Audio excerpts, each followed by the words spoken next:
শিরকের ধারে বসে যাওয়া যাবে না। এই এলাকায় এগুলো প্রচলন আছে কিনা জানি না। সকালবেলা বাকি দেওয়া যাবে না, শনিবারে বাঁশ কাটা যাবে না, মঙ্গলবারে বিয়ে হওয়া যাবে না, বৃষ্টির দিনে বিয়ে হলে পরে সারা জীবন তার চোখের পানি ফুরাবে না। এগুলো আছে নাকি? আছে, কিছু কিছু আছে। এগুলো হচ্ছে দাদির কথা। কার কথা? দাদি, হাদিস না, এগুলো কার কথা? দাদির কথা। আপনার কপালে টিপ লাগাইছে কিনা ছোট্টবেলায় জানি না, আমার মনে আছে। আমারটা তো মনে নাই। আমার ইমিডিয়েট যারা বোন আছে, ভাই আছে, আমি এদেরকে দেখেছি। আমার মা পর্যন্ত এই ভুলগুলো করেছেন।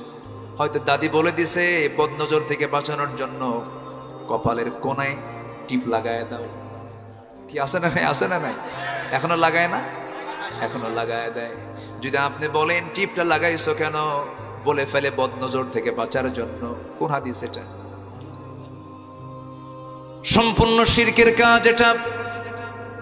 এই জাতীয় বিশ্বাস কখনো লালন করা যাবে না। দেখেছেন কিনা আপনারা, বড় বড় ট্রাক আছে, ট্রাকের পিছনে কিছু কিছু ট্রাকের পিছনে ছেঁড়া জুতা ঝুলানো থাকে। দেখছেন নাকি আপনারা? কিছুটা ছেঁড়া জুতা লাগানো থাকে।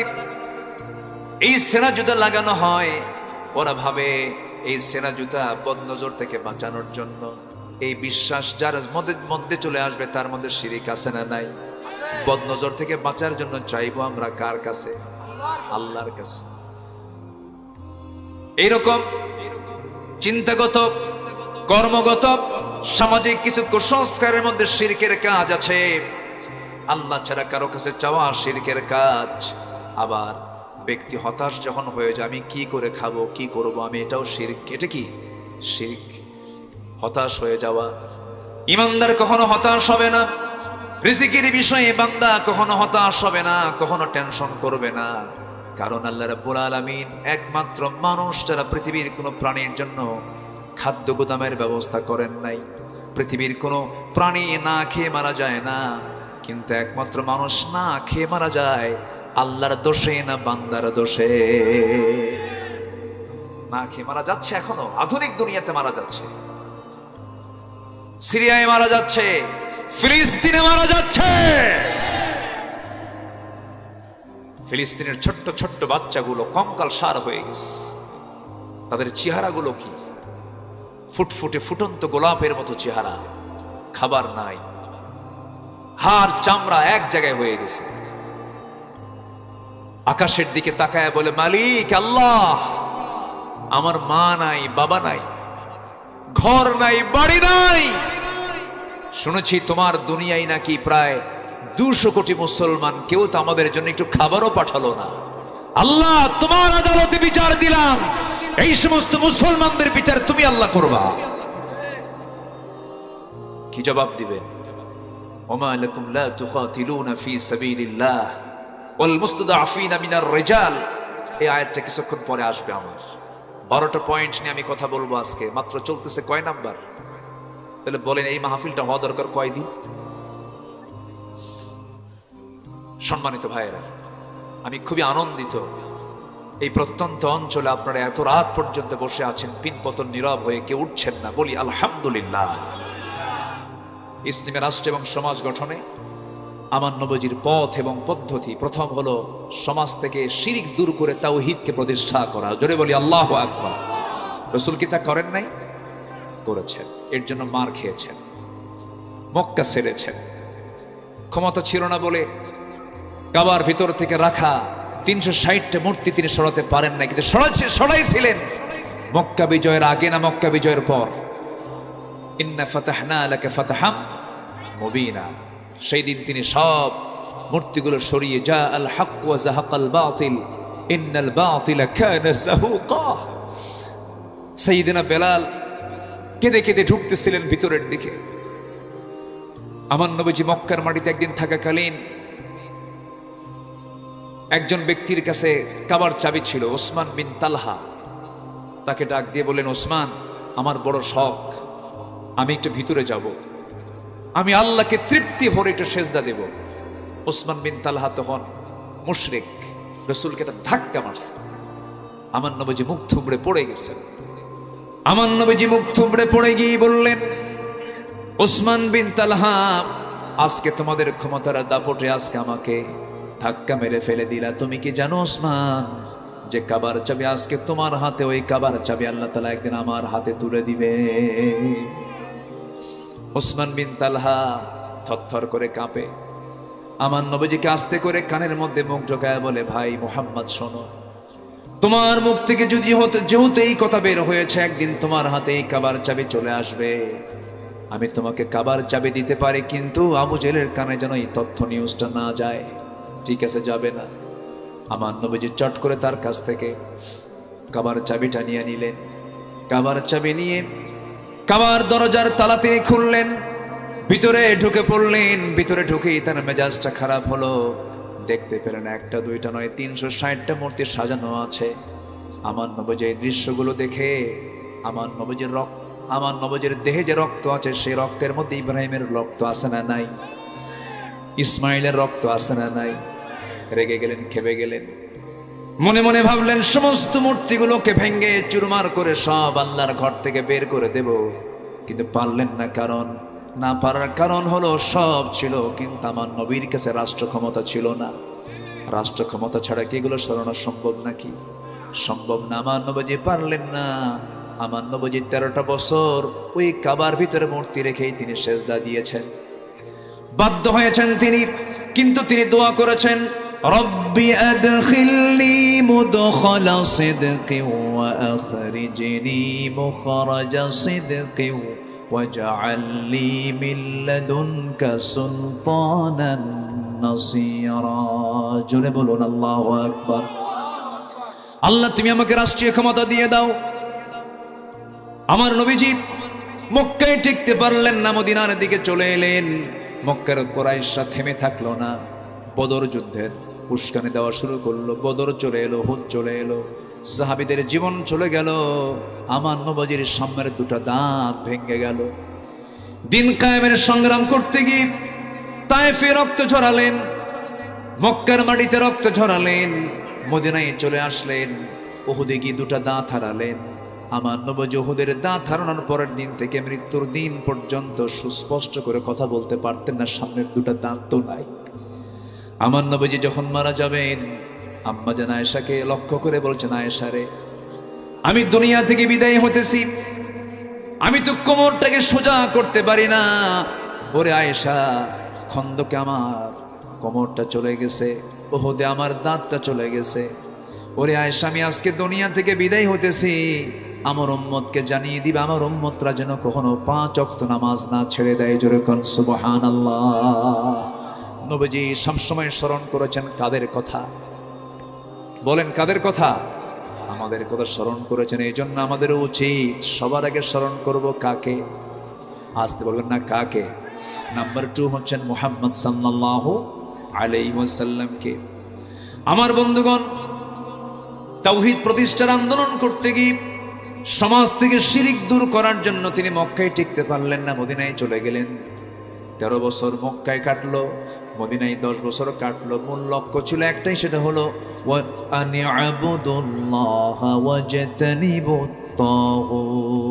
ইবাদত করবে আল্লাহর, আর তাগুতকে তোমরা পরিহার করে চলবে। এই দাওয়াত এক নবীর ছিল না। পৃথিবীতে যত পয়গম্বর এসেছেন সব পয়গম্বরের দাওয়াত ছিল একরকম। আল্লাহ রাব্বুল আলামিন বলেন, ওয়ালাকাদ বা'আসনা ফি কুল্লি উম্মাতির রাসূলান আন ই'বুদুল্লাহা ওয়াজতানিবুত তাগুত। জোরে বলুন আল্লাহু আকবার। আমার বন্ধুগণ, এই জন্য শিরিক মুক্ত জীবন গড়তে হবে, শিরিক মুক্ত সমাজ গড়তে হবে, শিরিক মুক্ত রাষ্ট্র গড়তে হবে। আমাকে আপনাকে চেষ্টা চালিয়ে যেতে হবে। আমার বন্ধুগণ, একজন মানুষের আইন মানবে না, আল্লাহর আইন মানবে। আমার দেশে যে বসবাস করছে, আমরা যে দেশে বসবাস করে, সেই দেশে আইন চলছে বান্দার না আল্লাহর। বান্দার জন্য একজনই আদর্শ। কে করে দিয়েছেন? আল্লাহ করে দিয়েছেন। আল্লাহ রাব্বুল আলামিন বলেন, لقد كان لكم في رسول الله أسوة حسنة لمن كان يرجو الله واليوم الآخر وذكر الله كثيرا তোমাদের জন্য উত্তম আদর্শের বাস্তব নমুনা কেউ নয়। তোমাদের জন্য উত্তম আদর্শের বাস্তব নমুনা শুধু একমাত্র কেবলমাত্র শুধুমাত্র একজন, তিনি হচ্ছেন মুহাম্মদুর রাসূলুল্লাহ সাল্লাল্লাহু আলাইহি ওয়াসাল্লাম। তাকে ফলো করো, তাকে অনুসরণ করো। আমি আল্লাহ, তুমি আমাকে সরাসরি পাবে না, আমাকে পেতে হলে নবীর ইত্তেবা লাগবে। যারা পারেন ঠোঁট মিলিয়ে কমন আয়াত, ঘরের আয়াত, পকেটের আয়াত আমার সঙ্গে ঠোঁট মিলিয়ে বলুন, ইন কুনতুম তুহিব্বুনাল্লাহ ফাত্তাবিউনি ইউহিব্বুকুমুল্লাহ ওয়া ইয়াগফির লাকুম যুনুবাকুম ওয়াল্লাহু গফুরুর রহিম। জোরে বলুন আল্লাহু আকবার। কি মোহাম্মদ से वफा तूने तो हम तेरे है, ये मोहम्मद की मोहम्मद से वफा तूने तो हम तेरे है, ये है जहाँ चीज़ है किया लौह कलम तेरे है। মোহাম্মদকে যদি ভালোবাসো, ভালোবাসা পাবে আমার, লৌহ কলম লোভিবে তোমরা। মাটির পৃথিবী সে কোন ছাড়, দুনিয়াও পাবে, আখিরাত পাবে, সব কিছু পেয়ে যাবে। কিন্তু শর্ত হতেছে জীবনের চাইতে সবচেয়ে বেশি প্রিয় মনে করতে হবে আমার রসুলকে। রসুলকে ভালোবাসতে হবে, সেই নবীজির ইত্তেবা করতে হবে। সেই নবীজির জীবনী থেকে একটি বিষয় আমাকে দেওয়া হয়েছে, সেটা হলো ইসলামী রাষ্ট্র এবং সমাজ গঠনে, ইসলামী সমাজ ও রাষ্ট্র গঠনে, আগে তো সমাজ, ইসলামী সমাজ ও রাষ্ট্র গঠনে রাসূলুল্লাহ সাল্লাল্লাহু আলাইহি সাল্লাম এর পথ এবং পদ্ধতি এবং দাওয়াতি কাজে যুবকদের কেমন ভূমিকা, এই বিষয়ে আমাকে কিছু কথা বলতে বলা হয়েছে। একটু সময় লাগবে, কিন্তু উঠতে একটু দেরি হয়েছে। শেষ হতে যদি দেরি হয় কষ্ট হবে না তো? আমাকে সবাই সময় দিতে রাজি আছেন? জোরে বলি ইনশাআল্লাহ। সম্মানিত ভাইয়েরা, রাষ্ট্র যে ইসলাম দিয়ে সাজানো যায় এটা অনেকে মানতেই চায় না, আছে কিনা বলেন? রাষ্ট্র এটা অনেকে মানতে চায় না। তারা বলে ধর্ম ধর্মের জায়গায় থাকবে, রাষ্ট্র রাষ্ট্রের জায়গায় থাকবে। ধর্ম থাকবে মসজিদে, ধর্ম থাকবে মাদ্রাসায়, ধর্ম থাকবে নামাজ কালামে, নামাজ রোজায়, হজ, এই সমস্ত কাজে ধর্ম থাকবে। কিন্তু রাষ্ট্রে আবার ধর্ম আসবে কেন? তারা এটা প্রমাণ করতে চান রাষ্ট্র এবং ধর্ম দুটা দু জায়গায় থাকবে। কিন্তু ইসলাম বলে দিচ্ছে ধর্ম দিয়ে রাষ্ট্র চলতে হবে। আসতে বলে, ঠিক কিনা? কি দিয়ে চলতে হবে? ধর্ম ইসলাম দিয়েই রাষ্ট্র চলতে হবে। রাষ্ট্র দিয়ে ধর্ম চলবে না, ইসলাম দিয়ে রাষ্ট্র চলবে। এই কথা বলতে গেলেই তখন আমরা হয়ে যাই ধর্মের নামে রাজনীতি করি। আমাদেরকে বলা হয় রক্ষণশীল, আমাদেরকে বলা হয় মৌলবাদী, আমাদেরকে বলা হয় সন্ত্রাসী, আমাদেরকে বলা হয় রাজাকার, আমাদেরকে বলা হয় মানবতা বিরোধী অপরাধী। বহু গালি আমরা শুনেছি 16 বছর, বহু গালি শুনেছি। কত গালি যে আমাদেরকে দিয়েছে। সম্মানিত বন্ধুগণ, যে রাজাকার শব্দ ব্যান্ড ছিল সেই রাজাকার শব্দটাই আল্লাহ তাআলা ব্র্যান্ড বানায় দিয়েছেন। অহংকার এমন একটি অপরাধ, আসমান এবং জমিনে প্রথম যে অপরাধ সংগঠিত হয়েছে তার নাম হলো অহংকার। তার নাম কি? অহংকার। মানুষ আসেই নাই পৃথিবীতে। আল্লাহ ইবলিসকে বললেন আদমকে মেনে নাও, কিন্তু ইবলিস কি বলল? কি করলো বলেন তো? অহংকার করে বসলো। ইবলিস বলল খলাকতানি মিন তিন খলাকতানি মিন নার ওয়া খলাকতাহু মিন তিন আনা খায়রুম মিনহু। তুমি কাকে সেজদা দিতে বলো? কাকে তুমি মেনে নিতে বলো? আমাকে সৃষ্টি করেছো আগুন দিয়ে, তাকে সৃষ্টি করেছো হলো মাটি দিয়ে। আমি তাকে মানবো না। এটা কি বিনয় না অহংকার? বিনয় না অহংকার? ইবলিস বিতাড়িত দুধ হয়ে গেল। সম্মানিত ভাইয়েরা, এই অহংকার যখন কোনো বান্দার মধ্যে ঢুকে যায়, তার পতন ত্বরান্বিত করে দেন তিনি আমার কে। যখনই বলেছিল রাজাকারের সন্তানরা চাকরি পাবে, রাজাকারের নাতিপুতিরা চাকরি পাবে, এই জাতীয় কথা হলো অহংকারের কথা। মাটির সঙ্গে আল্লাহ তাআলা মিশিয়ে দিয়েছেন।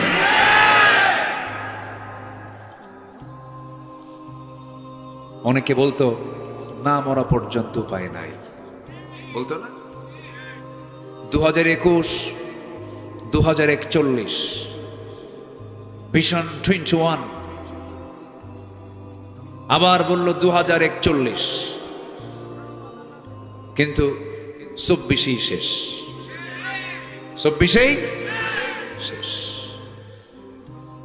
আমি ভেবেছিলাম যুবকরা মনে হয় ডিভাইসে আসক্ত হয়ে পড়েছে, মাদকাসক্ত হয়ে পড়েছে, গেমস আসক্ত হয়ে পড়েছে, নোংরামিতে জড়িয়ে গেছে, মনে হয় যুব সমাজ শেষই হয়ে গেছে। কিন্তু জাতে মাতাল তালে ঠিক, ঠিক কিনা? কি দেখায় দিল, কি আন্দোলন করলো, এই সাহস যুবকদের ভিতরে তৈরি করে দিয়েছেন তিনি আমার কে। সবগুলো ঝাঁপিয়ে পড়ল 5 অগাস্টের দুপুরের পর। মাত্র টাইম হলো 45 মিনিটস, 45 মিনিট সময়। কি দাপট, কি পাওয়ার, কি ক্ষমতা, সব কিছুকে মাটির সঙ্গে মিশিয়ে দিয়েছেন তিনি আমার কে। মূলত এই বিজয়টা কে দিয়েছেন বলেন তো? যুবকদের মনে সাহস দিয়েছেন কে? যদি পালাতো, যুবকরা যদি পিছপা হতো, আজকে মাহফিল হতো। আল্লাহ রাব্বুল আলামিন বলেন ইল্লা তানফিরু يعذبكم عذابا أليما ويستبدل قوما غيركم ولا تضروه شيئا। তোমরা যদি পালাতে আমি তোমাদের বিকল্প এমন একটা জাতি চাপিয়ে দিতাম যাদের তোমরা কিছুই করতে পারতে না। আজকে সাহস যোগী আমার সন্তান, আপনার সন্তানরা চাপিয়ে পড়েছিল, সেই যুবকদের সাহায্য করেছেন তিনি আমার কে? আল্লাহ তাআলা। একটা পরিবেশ যখন পেয়েছি আমরা, 53 বছরে এই পরিবেশ আমরা পাইনি। 1971 সাল, আজকে 2024 সাল, এই 53 বছর আমরা এই অনুকূল পরিবেশ পাইনি। চট্টগ্রামের মাহফিলে 144 দ্বারা বহুবার জারি হয়েছে। বিগত সরকারের আমলে পৃথিবীর বাংলাদেশের বিভিন্ন জায়গায়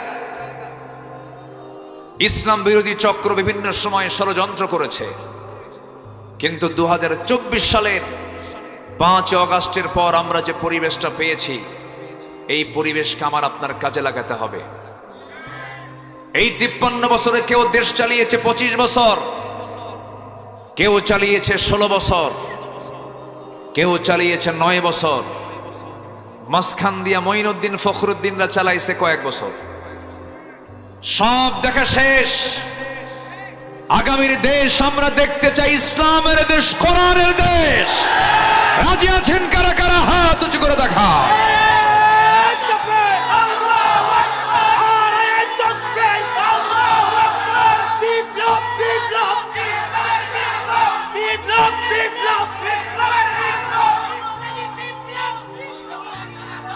আল্লাহ কবুল করুন, জোরে বলি আমিন, আরো জোরে আমিন। সম্মানিত ভাইয়েরা, কম ষড়যন্ত্র করেনি, কম মিথ্যাচার করেনি। আল্লামা সাইদির মতো মানুষের নামে মামলা দিয়েছে ধর্ষণের। সাবেক শিক্ষা প্রতিমন্ত্রী এহসানুল হক মিলনের নামে মামলা দিয়েছিল হলো ভ্যানিটি ব্যাগ চুরির মামলা। শাইখুল হাদিস আল্লামা আজিজুল হক রাহিমাহুল্লাহ, তাকে 1996-2000 সাল, এই 5 বছর যখন এরা ক্ষমতায় ছিল, এই সমস্ত ব্যক্তিদেরকে গ্রেফতার করে জেলখানায় উজুর পানি পর্যন্ত দেওয়া হয়নি, জায়নামাজ দেওয়া হয়নি, দাড়ি টেনে ছিঁড়া হয়েছে। তার সন্তান আল্লামা মামুনুল হককে জেলখানায় ঢুকিয়ে রেখে অমানবিক নির্যাতন নিপীড়ন করা হয়েছে। বিগত 16 বছর জেলখানায় সাধারণ মানুষ বেশি ছিল না আলেম ওলামা বেশি ছিল? আমি আব্দুল্লাহ আমিন, প্রথম আমার বিরুদ্ধে মামলা হয় 1999 সালে। ওই সময় জননিরাপত্তা আইন নামে একটা আইন পাশ করেছিল তারা। সেই মামলার আমি একজন আসামি ছিলাম। আমার মামলার উকিল ছিলেন মরহুম ব্যারিস্টার মওদুদ আহমদ। হাইকোর্ট থেকে সেই সময় মামলাটাকে স্থগিত করা হয়। আবার ওই গভর্নমেন্ট যখন আবার 2008 সালে আসলো, আসার পর আরো কিছু মামলা আমার নামে যোগ হলো। 2014 সালে কোন এক মাহফিল আমাকে লক্ষ্য করে গুলি পর্যন্ত করা হয়েছে, মঞ্চে আগুন ধরিয়ে দেওয়া হয়েছে, কোরআনে আগুন দেওয়া হয়েছে, অসংখ্য কোরআন প্রেমী ভাইদের প্রতি লাঠি চার্জ করা হয়েছে। মাহফিল ছিন্ন বিচ্ছিন্ন হয়ে গেল। মাহফিল তারা সব মাহফিলের সমস্ত কার্যক্রম বন্ধ করে দিয়া 3 দিন পরে শুনি তারা একটা মামলা করেছে। সেই মামলার আমি হলাম 1 নম্বর আসামি। 2018 সাল প্রহসনের নির্বাচনের আগ দিয়ে হঠাৎ করে আমার বাড়ি ঘেরাও দিয়ে সাদা পোশাকধারী লম্পট বদমাইশ কিছু আমাকে গ্রেফতার করে নিয়ে চলে গেল। থানায় গিয়ে বসলাম, মামলা কি জানি না। শেষ পর্যন্ত আমাকে গ্রেফতার দেখিয়ে, ওয়ারেন্ট দেখিয়ে